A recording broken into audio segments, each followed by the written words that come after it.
আসসালামু আলাইকুম ভিউয়ার্স, আশা করি ভালো আছেন। আজকের ভিডিওতে আমরা আলোচনা করব কিভাবে আইবাস প্লাস প্লাস এর ডাটা এন্ট্রি ইউজার হিসেবে রেজিস্ট্রেশন করবেন। তার বিস্তারিত নিয়ে ভিডিওতে আলোচনা করা হয়েছে। আশা করি পুরোটা সময় সঙ্গে থাকবেন।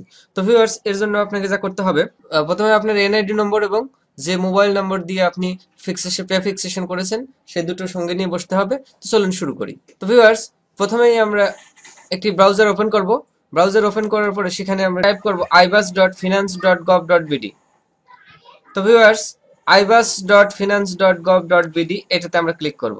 ভিউয়ার্স, এরপরে আমরা যে পেজে যাব সেখানে দেখতে পাবো এখানে এখানে আমরা আইবাস প্লাস প্লাস এই যে 2018-19 থেকে নতুন কোড অনুযায়ী এটাতে আমরা ক্লিক করব। ভিউয়ার্স, এখন আমাদের সামনে যে উইন্ডোটা ওপেন হবে সেখানে আমরা দেখতে পাচ্ছি এইখানে দেখুন, এই যে একবারে নিচে register as data entry user for PST, এটাতে আমরা ক্লিক করব। তো ভিউয়ার্স, এটাতে ক্লিক করার পরে দেখুন আমাদের সামনে যে উইন্ডোটা হাজির হবে। তো ভিউয়ার্স, এখানে আমরা আমাদের এনআইডি নম্বরটা লিখে দেবো। সম্মানিত শিক্ষক মন্ডলী, এখানে আমরা যে এনআইডি নম্বরটি দেবো তা অবশ্যই 17 ডিজিটের হতে হবে। আপনার এনআইডি নম্বর যদি 13 ডিজিটের থাকে সেখানে জন্ম সালটা প্রথমে দিয়ে 17 ডিজিট করে দেবেন। তো চলুন আমি আমার এনআইডি নম্বরটি দিয়ে দিচ্ছি, তারপরে আমরা গোতে ক্লিক করব। তো ভিউয়ার্স, এখন আমরা গোতে ক্লিক করব। ভিউয়ার্স, আমরা কিছুক্ষণ ওয়েট করব, একটু সময় নেবে হয়তো। তো ভিউয়ার্স, এখন দেখুন এইখানে আপনার যে মোবাইল নাম্বার দিয়ে প্রেফিক্সেশন করা আছে সেই মোবাইল নম্বরে একটি এসএমএস যাবে, সেখানে 4 ডিজিটের একটি কোড যাবে। তো আমার কোডটি চলে এসেছে, আমি এখানে কোডটি বসিয়ে দেব।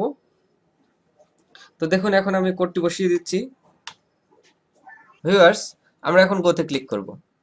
তো ভিউয়ার্স, গোতে ক্লিক করার পরে দেখুন আমার সম্পর্কে যত তথ্য, আমার এনআইডি নম্বর, নাম, এই যে পদবি আমার সম্পর্কে অর্থাৎ প্রেফিক্সেশনে এইখানে সকল তথ্যগুলো আসছে।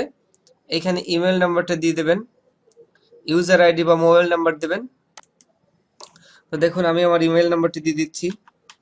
তো ভিউয়ার্স, আমি আমার মোবাইল নাম্বারটি দিয়ে দিচ্ছি এখানে। তো ভিউয়ার্স, এখন আপনাদের যে কাজটি করতে হবে, এই যে দেখুন এখানে যে ক্যাপচা আছে এই ক্যাপচাটি এখানে পূরণ করে দিবেন। যদি ক্যাপচাটি কোনো কারণে বুঝতে না পারেন তাহলে এই যে ট্রাই অ্যানাদার আছে এখানে ক্লিক করবেন। এখানে ক্যাপচাটি পূরণ করে দিচ্ছি।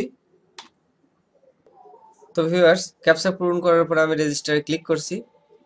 তো ভিউয়ার্স, রেজিস্টার এই যে এইখানে রেজিস্টারে ক্লিক করার পরে application has been submitted successfully, A confirmation message will be sent to your registered mobile number and email after approval. তো এখন দেখুন এটা আপনার ডিডিও অর্থাৎ আপনার উপজেলা শিক্ষা অফিসারের কাছে ফরওয়ার্ড হবে, সেখান থেকে তিনি ফরওয়ার্ড করবেন। তারপরে এটা অ্যাপ্রুভাল হওয়ার পরে আপনাকে ইউজার আইডি এবং পাসওয়ার্ড জানানো হবে। আশা করি বুঝতে পেরেছেন। ভিডিওটি কেমন লাগলো অবশ্যই কমেন্ট করে জানাবেন, ভালো লাগলে লাইক দিবেন। আর এখনো যদি চ্যানেলটি সাবস্ক্রাইব করে না থাকেন তাহলে অবশ্যই চ্যানেলটি সাবস্ক্রাইব করে বেল আইকনটি তলে ক্লিক করে রাখবেন। আর যদি অলরেডি সাবস্ক্রাইব করে থাকেন তাহলে থ্যাংক ইউ ভেরি মাচ।